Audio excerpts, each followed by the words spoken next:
الحمدللہ والصلاة والسلام علی رسول اللہ۔ الکحل ملی ہوئی ادویات کا حکم۔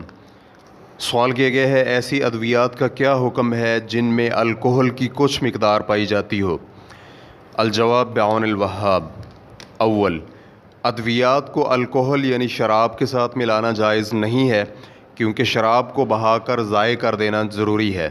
ابو سعید خدری رضی اللہ عنہ کہتے ہیں ہمارے پاس ایک یتیم بچے کی شراب تھی اور جس وقت سورۃ المائدہ کی آیت شراب کی حرمت کے بارے میں نازل ہوئی تو میں نے رسول اللہ صلی اللہ علیہ وآلہ وسلم سے پوچھا اور یہ بھی بتلایا کہ وہ کسی یتیم کی شراب ہے تو آپ علیہ الصلاۃ والسلام نے فرمایا اسے بھی انڈیل دو۔ ریفرنس کے لیے دیکھیے ترمذی حدیث نمبر 1263 اور علامہ البانی رحمہ اللہ نے اسے صحیح ترمذی میں صحیح قرار دیا ہے۔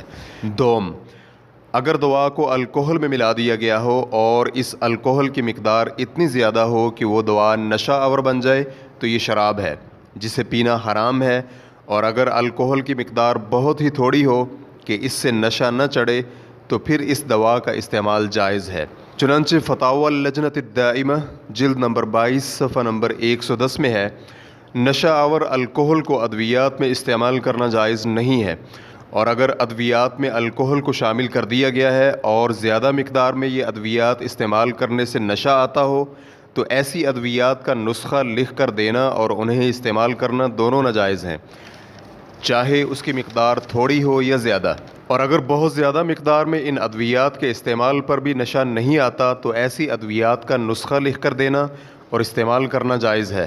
شیخ ابن عثیمین رحمہ اللہ کہتے ہیں کچھ ادویات میں الکحل پایا جاتا ہے، اگر ان کے استعمال سے انسان کو نشہ چڑھے تو ان کا استعمال حرام ہوگا، اور اگر ان کا اثر واضح نہ ہو بلکہ الکحل کو صرف دوا محفوظ کرنے کے لیے استعمال کیا جائے تو ایسی صورت میں کوئی حرج نہیں ہے کیونکہ الکحل کا اس میں کوئی اثر نہیں ہے۔ ریفرنس کے لیے دیکھیے لقاءات الباب المفتوح جلد نمبر 3 صفحہ نمبر 231۔ واللہ تعالی اعلم۔